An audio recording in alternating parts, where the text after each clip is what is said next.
ઓમ ગણપતે નમો નમઃ. નમસ્કાર મિત્રો, સુખકર્તા ચેનલમાં આપ સૌનું સ્વાગત છે.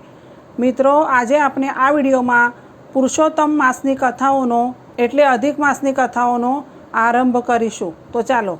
એક વેળા મહર્ષિ નારદજી ભગવાન નારાયણના આશ્રમે પધાર્યા. એ વખતે શ્રી નારાયણ જળપાન કરી રહ્યા હતા. તેમને નારદજીને આવકાર આપ્યો અને પૂછ્યું, કહો નારદજી, આજ ક્યાંથી પધાર્યા? કંઈ પ્રયોજન હોય તો ખુશીથી દર્શાવો. નારદજી બોલ્યા, હે નારાયણ, મોહ માયામાં ફસાય માનવીઓ ઉગરે અને સર્વનું કલ્યાણ થાય એવું કોઈ પવિત્ર વ્રત બતાવો, એવી કોઈ કથા સંભળાવો કે જે જગતના લોકો માટે કલ્યાણકારી નીવડે. નારાયણ હસીને બોલ્યા, તમે પણ માનવીઓને મોહપાશમાંથી ઉગારી શકો એમ છો, છતાં આપ આવ્યા જ છો તો વ્રજવાસી શ્રી કૃષ્ણની કલ્યાણકારી કથા સાંભળો. હે નારદજી, શ્રી કૃષ્ણની બાળલીલા, રાસલીલા વગેરે તો તમે જાણો જ છો. આજે હું તમને પુરુષોત્તમ ભગવાનની કથા સંભળાવું છું. એ પુરુષોત્તમ મહાત્માનો મહિમા એટલો મોટો છે કે કહેતા પાર જ ન આવે. આ કથા આવી પવિત્ર અને કલ્યાણકારી છે કે તે કહેનાર અને સાંભળનાર બંનેને સુખ, શાંતિ અને મુક્તિ અર્પે છે. આ કથાનો મહિમા પુરુષોત્તમ માસમાં વધુ હોય છે. નારદજીએ કહ્યું, આ પુરુષોત્તમ ભગવાન અને આ પુરુષોત્તમ માસનું નામ મેં અગાઉ ક્યારેય સાંભળ્યું નથી. એ પુરુષોત્તમ ભગવાન કયા દેવ છે? પુરુષોત્તમ માસ એ કયો માસ છે અને તેનું મહાત્મ્ય શું છે? એ બધું કૃપા કરીને સવિસ્તાર જણાવો. એ સાંભળી નારાયણ પ્રસન્ન ચિત્તે કહેવા લાગ્યા, હે નારદ, પુરુષોત્તમ એ એક એવા મહિનાનું નામ છે, તેને અધિક માસ પણ કહેવામાં આવે છે, જે દર ત્રીજે વર્ષે 12 માસ ઉપરાંત વધારાનો એક મહિનો આવે છે. તે પુરુષોત્તમ માસ કહેવાય છે. આ માસના અધિષ્ઠાતા પુરુષોત્તમ ભગવાન પોતે છે. આ માસના વ્રતો અને કથાનો મહિમા અપાર છે. જે આ વ્રત વિધિપૂર્વક કરે છે તેના પર પુરુષોત્તમ ભગવાન હંમેશા કૃપાવંત રહે છે. એ સાંભળી નારદજીએ શંકા દર્શાવી, હે પ્રભુ, મેં તો આજે જ આ નવા પુરુષોત્તમ માસ માટે સાંભળ્યું. બીજા મહિનાઓ અને તેમના સ્વામીઓ વિશે હું જાણું છું. આ નવા માસની એકાએક ઉત્પત્તિ કેવી રીતે થઈ તે સવિસ્તાર જણાવો. નારાયણ બોલ્યા, ભગવાન જગતના આધિ વ્યાધિ અને ઉપાધિથી લોકો પીડાઈ રહ્યા છે, ત્યારે આપે પણ તેમને સાંત્વન મળે એવું જ વ્રત જણાવ્યું. એ ખૂબ આનંદની વાત છે. હવે તો મારે પુરુષોત્તમ વ્રતનો સંપૂર્ણ વિધિ જાણવો જ પડશે. અને શ્રદ્ધા વગરનું કોઈ પણ વ્રત ફળતું નથી. વળી એ વ્રતમાં ઉપવાસ કરવો, ફળાહાર કરવો કે એકટાણું કરવું એ પણ જાણવું પડશે. વ્રતમાં કયા દેવની પૂજા કરવી, ક્યાં સ્નાન કરવું, કઈ વસ્તુઓનું દાન કરવું વગેરે નિત્યકર્મ સાથે જણાવો. આ પુરુષોત્તમ વ્રત કયા દેવને વહાલું છે? જેઓ એ વ્રત શુદ્ધ ભાવથી કરે તેના પર તે પ્રસન્ન થાય. કોઈ વ્રત કરવાથી સંતતિ મળે, કોઈ વ્રત કરવાથી સંપત્તિ મળે, કોઈ વ્રત કરવાથી મોક્ષની પ્રાપ્તિ થાય છે. તો આ પુરુષોત્તમ વ્રત કરનારને શું મળે અને ક્યારે મળે? નારદજીએ જાણવાની ઈચ્છા પ્રગટ કરી એટલે ભગવાન નારાયણ પુરુષોત્તમ માસનું મહાત્મ્ય સંભળાવે છે. મિત્રો, આ પછીની કથા છે વૈકુંઠમાં અધિક માસ. પૂર્વે પરમ કૃપાળુ શ્રી કૃષ્ણએ પુરુષોત્તમ મહાત્મ્ય ધર્મરાજાને સંભળાવ્યું હતું અને વ્રત મહિમા શ્રવણ કરવાના ફળરૂપે પાંડવોને કૌરવોના ત્રાસમાંથી મુક્તિ મળી હતી. એ કથા હું તમને સંભળાવું છું. રાજા યુધિષ્ઠિર ધર્મના યોગી હતા. અત્યંત સરળ સ્વભાવના હતા. તેથી તેઓ કોઈને દુશ્મન માનતા નહોતા. આમ છતાં કૌરવો હંમેશા પાંડવોને પીડતા હતા.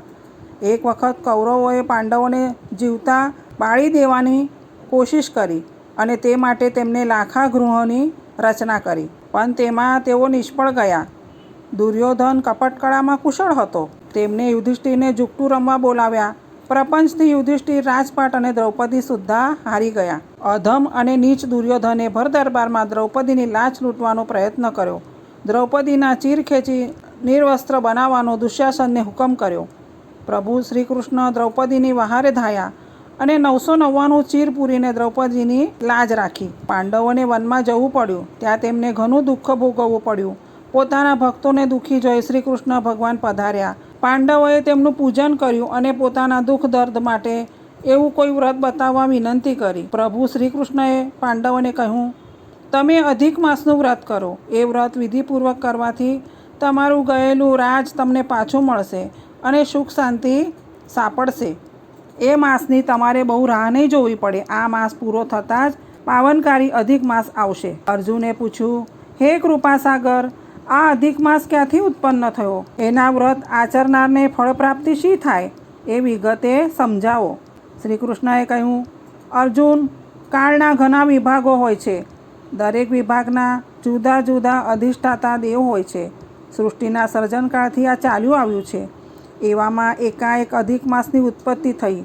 એ અધિક માસના કોઈ અધિષ્ઠાતા દેવ ન હોવાથી લોકો તેનો તિરસ્કાર કરવા લાગ્યા. આથી દુઃખી થઈ અધિક માસ વૈકુંઠમાં વિષ્ણુ ભગવાન પાસે ગયો અને ભગવાનના ચરણોમાં પડીને ગદગદ કંઠે પોતાનું દુઃખ તેને દર્શાવ્યું. મિત્રો, હવે પછીની કથા છે ગોલોકમાં અધિક માસનું આગમન. અધિક માસને આશ્વાસન આપતા શ્રી વિષ્ણુ ભગવાન બોલ્યા, મારા ધામમાં રુદન ન હોય. અહીં આવનારના બધા દુઃખ દર્દ દૂર થઈ જાય છે. અધિક માસ સુખ શાંતિના ધામ સમા વૈકુંઠમાં શ્રી ભગવાનના સાનિધ્યમાં હોવા છતાં એટલો બધો વ્યાકુળ થઈ ગયો હતો કે તે ભગવાનના ચરણો આગળ ઢળી પડ્યો. એ જોઈ ભગવાનની સમીપ રહેલા ગરુડજીને લાગ્યું કે તે મૂર્છા પામ્યો છે. તેથી તેને ભાનમાં લાવવા માટે ગરુડજી પંખો લઈ વાયુ ઢાળવા લાગ્યા. થોડી વારે તે સ્વસ્થ થયો ત્યારે ભગવાને કહ્યું, તું મારા પર શ્રદ્ધા રાખીને હિંમતથી ઊભો થઈ જા. હું તને ગોલોકમાં લઈ જાઉં છું. ત્યાં શ્રી કૃષ્ણ બિરાજે છે. તેઓ જરૂર તારું દુઃખ દૂર કરશે. હું તને ત્યાં જ લઈ જાઉં છું. જાનવરમાં વિષ્ણુ ભગવાન અધિક માસને ગોલોકમાં લઈ આવ્યા. ગોલોકનો વૈભવ અને શોભા જોઈ અધિક માસ સ્તબ્ધ થઈ ગયો. અહીં સુવર્ણ મંદિરો, રત્નજડિત મંદિરો, અતિ રમણીય બાગ બગીચાઓ, રત્નજડિત તો ગોલોકના રસ્તાઓ હતા. એથી ચારેકોર ઝળહળાટ થઈ રહેતો હતો. ગોલોકમાં આધિપત્ય શ્રી કૃષ્ણ ભગવાનનું હતું. ભગવાન વારંવાર જુદા જુદા સ્વરૂપમાં દેખાતા હતા. શ્રી વિષ્ણુને પોતાના આવાસે એકાએક આવેલા જોઈ શ્રી કૃષ્ણએ ઊભા થઈને તેમનો સત્કાર કર્યો અને આગમનનું કારણ પૂછ્યું. શ્રી વિષ્ણુએ અધિક માસને ભગવાનના ચરણમાં વંદન કરવા જણાવ્યું. અશ્રુ સારતા અધિક માસે શ્રી કૃષ્ણ ભગવાનને સાષ્ટાંગ દંડવત પ્રણામ કર્યા. શ્રી કૃષ્ણે એ વ્યથિત વ્યક્તિ માટે શ્રી વિષ્ણુને પૂછ્યું, એ કોણ છે અને શા માટે આટલો વ્યથિત છે? એના પર એવી રીતે કઈ આફત આવી પડી છે કે આ પુનિત ગોધામમાં પણ રડ્યા કરે છે? શ્રી વિષ્ણુએ સિંહાસન પરથી ઊભા થઈને અધિક માસની વિતક કથા સંભળાવવા માંડી. હે કુંજ વિહારી, હે મુરલીધર ઘનશ્યામ, આ મારી સાથે આવનારને લોકો અધિક માસ કહે છે. એનું મોટું દુઃખ એ છે કે એનો કોઈ સ્વામી જ નથી, કોઈ અધિષ્ઠાતા દેવ નથી.